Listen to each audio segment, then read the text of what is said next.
जब भगवान केवल 3 मास के थे और पलटने का प्रयत्न कर रहे थे तथा अभी घुटनों के बल में भी असमर्थ थे, तो माता यशोदा ने अपने सखियों के साथ बच्चे के सौभाग्य के लिए अनुष्ठान करना चाहा। ऐसा अनुष्ठान प्रायः बच्चों वाली स्त्रियों के साथ मिलकर किया जाता है। जब माता यशोदा ने देखा कि बालक श्री कृष्ण सोने वाले हैं, तो अन्य कार्यों में व्यस्त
योग माया के प्रभाव से कोई यह नहीं जान पाया कि आखिर श्री कृष्ण कौन हैं और ये घटना कैसे घटी।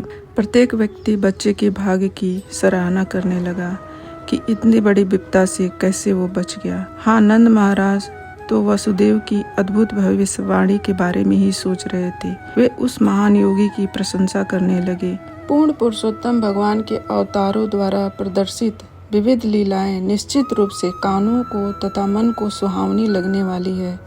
इन लीलाओं के श्रवण मात्र से मनुष्य के मन का मैल तत्क्षण धुल जाता है। सामान्यतः हम श्री भगवान की लीलाओं को सुनने में आनाकानी करते हैं, किंतु भगवान श्री कृष्ण की बाल लीलाएं इतनी आकर्षक हैं कि वे स्वतः ही मन तथा कानों को भाने वाली लगती हैं।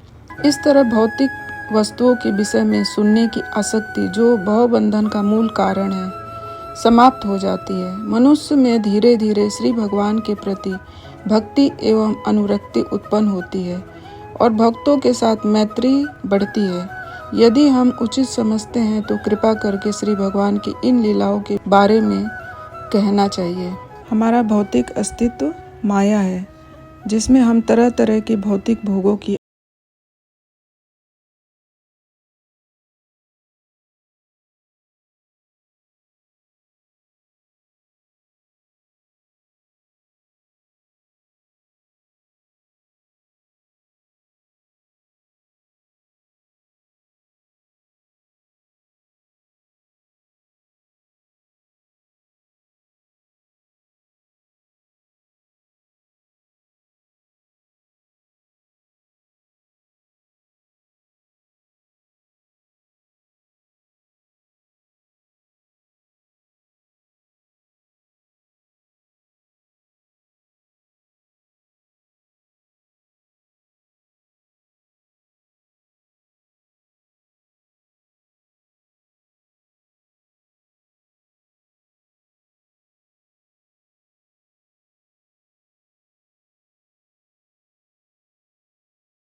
इस लोक के निवासियों के लिए अत्यंत अद्भुत लगने वाला है, किंतु अन्य लोकों के लोग और भी उन्नत हैं। अतः उन लोकों में भगवान श्री कृष्ण इससे भी अधिक अद्भुत लीलाएं करते हैं। इस लोक में मानव रूप में भगवान श्री कृष्ण का प्राकट्य हमें उच्च लोकों के देवताओं से भी अधिक भाग्यशाली बनाने वाला है। इसलिए महाराज परीक्षित उनके विषय में सुनने के लिए अधिक उत्सुक थे। जब यशोदा का नन्हा शिशु उठने तथा करवट बदलने का प्रयत्न करने लगा तो वैदिक उत्सव मनाया गया। ऐसे उत्सव जिसे उत्थान कहा जाता है और जो बालक द्वारा घर में पहली बार बाहर निकलने के अवसर पर मनाया जाता है। बालक को ठीक से नहलाया जाता है। जब भगवान श्री कृष्ण पूरे 3 मास के हुए तो माता यशोदा ने पड़ोस के अन्य औरतों के साथ इस उत्सव को मनाया। उस दिन चंद्रमा तथा रोहिणी नक्षत्र का योग था। इस महोत्सव को माता यशोदा ने ब्राह्मणों द्वारा वैदिक मंत्र के उच्चारण तथा पेशवर गायकों के सहयोग से संपन्न किया। बच्चे का स्नान पूरा हो जाने के बाद माता यशोदा ने ब्राह्मणों का स्वागत किया और उनको प्रचुर अन्न तथा अन्य भोज्य पदार्थ, वस्त्र, वांछित गायें तथा मालाएं भेंट करके उनकी उचित सम्मान के साथ पूजा की। ब्राह्मणों ने इस शुभ अवसर पर उचित रीति से वैदिक मंत्र पढ़े। जब मंत्रोच्चार समाप्त हुआ तो माता यशोदा ने देखा कि बालक को नींद आ रही है, तो उसे लेकर बिस्तर पर तब तक लेटी रही जब तक वह शांत होकर सो नहीं गया। उत्थान उत्सव मनाने में मग्न उदार माता यशोदा मेहमानों का स्वागत करने, आदर सहित उनकी पूजा करने तथा उन्हें वस्त्र, गाय, मालाएं तथा अन्य भेंट करने में अत्यधिक व्यस्त थी। अतः वे बालक के रोने को नहीं सुन पाई। उस समय बालक श्री कृष्ण अपनी माता का दूध पीना चाहते थे। अतः क्रोध में आकर वे अपने पांव ऊपर की ओर उछालने लगे। भगवान श्री कृष्ण घरेलू छकड़े के नीचे लेटाए गए थे, किंतु यह छकड़ा वास्तव में सक्टासुर का अन्य रूप था। यह असुर बालक को मारने के लिए वहां आया था। अब भगवान श्री कृष्ण अपनी माता का स्तनपान करने के बहाने इस असुर का वध करने का अवसर प्राप्त किया। इस तरह उन्होंने सक्टासुर को लात मारी जिससे उसका सारा भेद खुल जाए। यद्यपि भगवान श्री कृष्ण की माता मेहमानों के स्वागत में लगी थी, किंतु भगवान श्री कृष्ण सक्टासुर को मारकर उसका ध्यान अपनी ओर आकृष्ट करना चाहते थे। इसलिए उन्होंने छकड़े के आकार वाले असुर को लात से मारा। भगवान श्री कृष्ण की लीलाएं ऐसी हैं कि भगवान श्री कृष्ण अपनी माता का ध्यान आकृष्ट करना चाह रहे थे, किंतु ऐसा करते समय उन्होंने ऐसा उत्पात खड़ा कर दिया जिसे सामान्य लोग समझ नहीं सकते। ये कथाएं अद्भुत एवं आनंद देने वाली होती हैं और जो भाग्यशाली हैं वे श्री भगवान की इस असाधारण लीलाओं का सुनकर आश्चर्यचकित रह जाते हैं। यद्यपि कम बुद्धि वाले लोग इसे मिथ्या कथा मानते हैं क्योंकि उनकी बुद्धि में भूसा भरा रहता है, किंतु ये कथाएं वास्तविक हैं।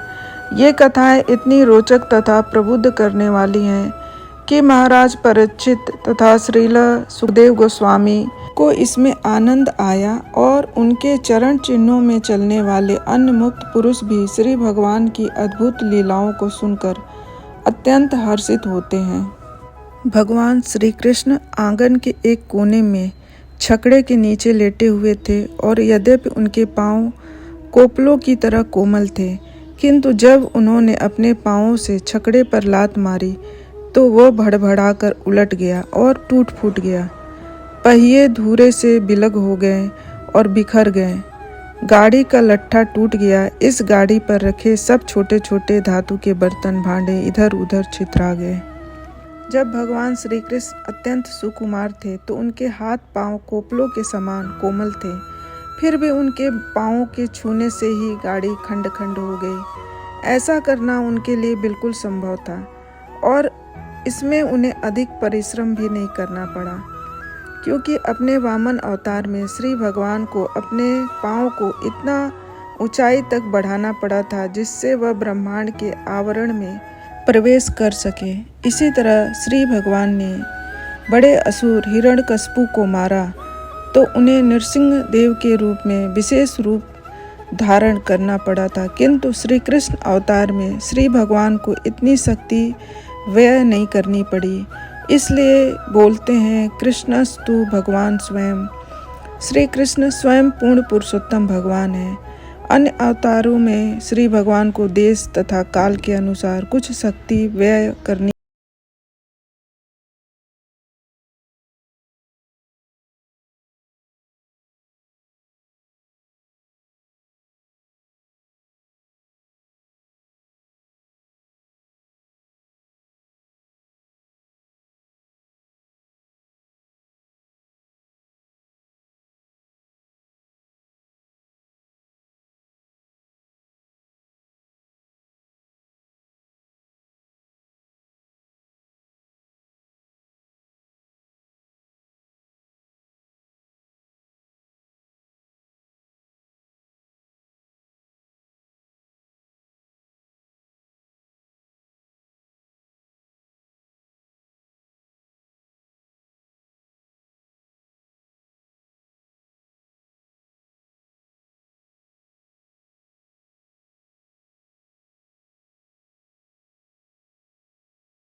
वे इस तथ्य से अवगत नहीं थे।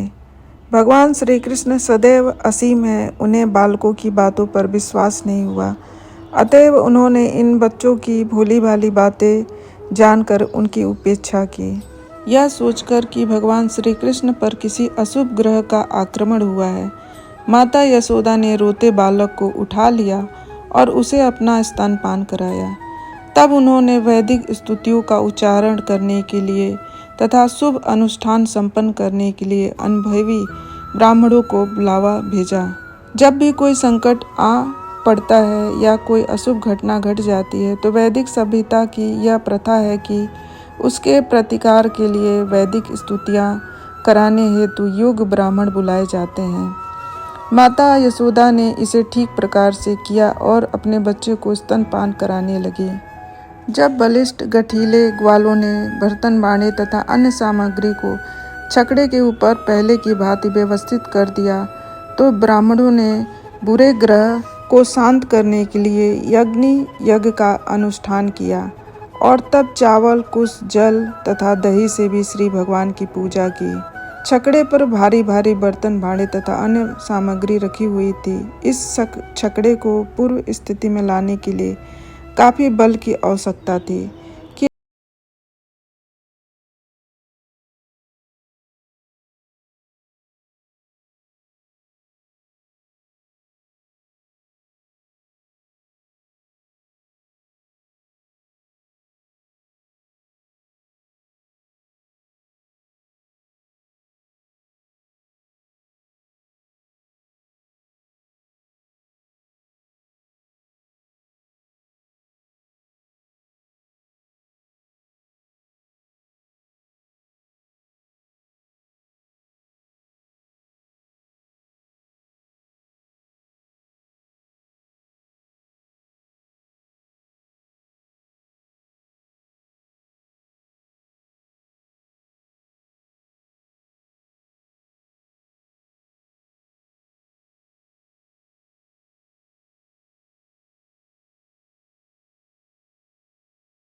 लगा, जिससे वे उसका भार सहन न कर पाए।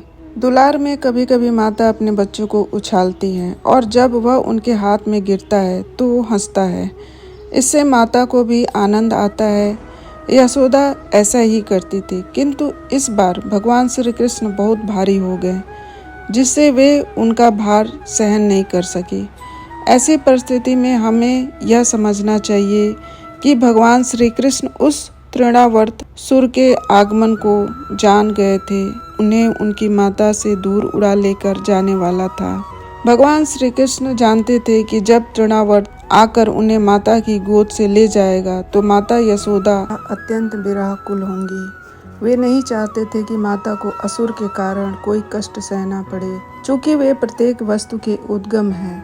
अतएव उन्होंने सारे ब्रह्मांड का भार अपने में धारण कर लिया। बालक यशोदा की गोद में था, जिसका संसार की हर वस्तु पर स्वामित्व था, किंतु जब बालक भारी हो गया तो यशोदा को उसे गोद से नीचे रखना पड़ा, जिससे तृणावर्त को अवसर मिले कि वह उसे ले जाए और बालक के माता की गोद में लौटाने तक कुछ काल तक उनके साथ खेले।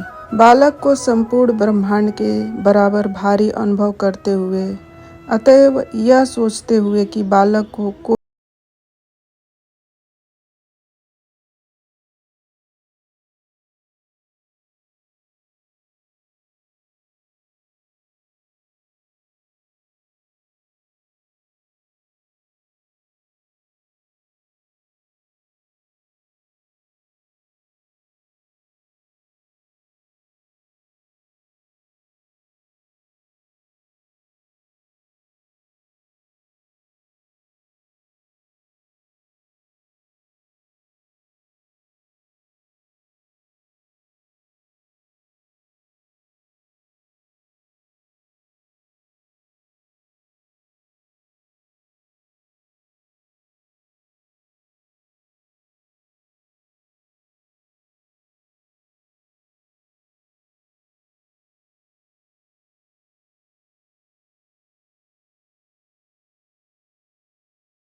समूचा चारागाह धूल भरी आंधी के घने अंधकार से ढक गया और माता यशोदा अपने पुत्र को उस स्थान में न पा सकी जहां उसे बिठाया था।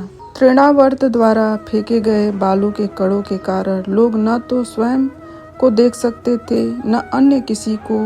इस तरह से वे मोहित तथा विचलित थे। प्रबल बवंडर से उठे अधर्ण के कारण माता यशोदा न तो अपने पुत्र का कोई पता लगा सकी न ही कोई कारण समझ पाई। वे जमीन पर इस तरह गिर पड़ी मानो किसी गाय ने अपना बछड़ा खो दिया हो, और वे अत्यंत करुण भाव से विलाप करने लगी। जब आंधी तथा बवंडर का वेग घट गया तो यशोदा का करुण क्रंद सुनकर उनकी सखियां अन्य गोपियां उनके पास आई, किंतु वे भी भगवान श्री कृष्ण को वहां न देखकर अत्यंत उद्विग्न हो गई और आंखों में आंसू भरकर माता यशोदा के साथ वे भी रोने लगी। यहाँ पे गोपियों का जो अनुरक्ति था भगवान के प्रति वो विलक्षण तथा दिव्य था। गोपियों के सारे कार्यकलापों के केंद्र भगवान श्री कृष्ण थे। श्री कृष्ण के रहते वे सुखी रहती थी, किंतु उनके पास न होने पर वे दुखी थी। इस तरह जब माता यशोदा भगवान श्री कृष्ण के जाने से विलाप कर रही थी तो अन्य स्त्रियां भी रोने लगी। तृणावर्त असुर वेगवान बवंडर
श्री भगवान की सेवा के लिए चाहते हैं। फलतः वे सदैव असुरों से श्रेष्ठतर पद पर होते हैं।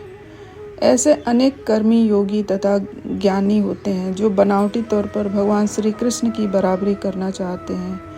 अतः ऐसे सामान्य मूर्ख लोग जो विद्वानों से श्रीमद् भागवत सुनने की परवाह नहीं करते, वह किसी धूर्त योगी को श्री भगवान मानने लगते हैं। तरह से भगवान श्री कृष्ण के भार के कारण तृणावर्त को वे विशाल पर्वत या लोहे के पिंड के समान लग रहे थे, किंतु श्री कृष्ण ने असुर की गर्दन पकड़ रखी थी, इसलिए वह उन्हें फेंक नहीं पा रहा था। इसलिए उसने सोचा कि यह बालक अद्भुत है, क्योंकि न तो वह बालक के भार को सह पा रहा था और न ही उन्हें दूर फेंक सकता था। तृणावर्त भगवान श्री कृष्ण को आकाश में ऊपर ले जाकर मार देना चाहता था, किंतु श्री कृष्ण को तृणावर्त के शरीर पर सवारी करने और कुछ देर तक आकाश में यात्रा करने में आनंद आ रहा था। इस तरह भगवान श्री कृष्ण को मारने का तृणावर्त का प्रयास असफल रहा, किंतु आनंद चिन्मय रस विग्रह श्री कृष्ण को इस लीला में खूब आनंद आया। अब जबकि तृणावर्त भगवान श्री कृष्ण के भार से नीचे गिरने लगा, तो उसने अपने आप को बचाने के लिए श्री कृष्ण को अपने गले से छुड़ाकर नीचे पटकना चाहा, किंतु वह ऐसा न कर सका। श्री कृष्ण ने उसे बड़ी मजबूती से पकड़ रखा था और तृणावर्त भगवान श्री कृष्ण की योजना से मृत्यु के मुख में जा रहा था। भगवान श्री कृष्ण ने तृणावर्त को गले से पकड़ रखा था, इसलिए उसका दम घुट रहा था, जिससे वह न तो कराह सकता था, न ही अपने हाथ पैर हिला डुला सकता था। उसकी आंखें बाहर आई थी, उसके प्राण निकल गए और छोटे बालक सहित ब्रज की भूमि पर नीचे आ गिरा। जब वहाँ एकत्र गोपियां भगवान श्री कृष्ण के लिए रो रही थी, तो वह असुर आकाश से पत्थर की एक बड़ी चट्टान पर आ गिरा, जिससे उसके सारे अंग छिन्न भिन्न हो गए। मानो भगवान शिव जी के बाण से बेधा गया त्रिपुरासुर हो। गोपियों ने तुरंत ही सर्व अशुभ से रहित ऐसे भगवान श्री कृष्ण को असुर की छाती से उठा लिया और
भी पवित्र बन सकता है और सुखी हो सकता है।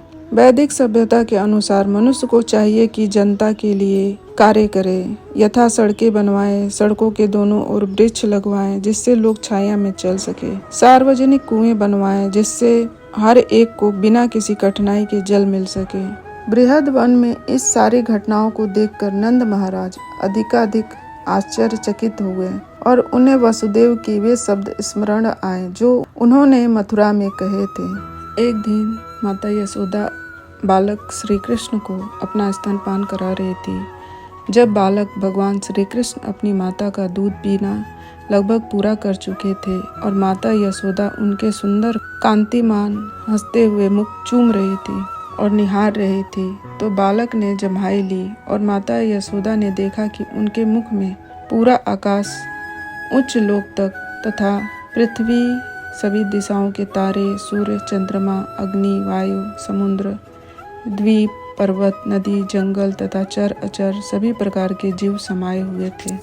योग माया की व्यवस्था से माता यशोदा के साथ भगवान श्री कृष्ण की लीलाएं सामान्य मानी जाती थी, इसलिए भगवान श्री कृष्ण के हाथ अच्छा अवसर आया कि वे अपनी माता को दिखा दे कि सारा ब्रह्मांड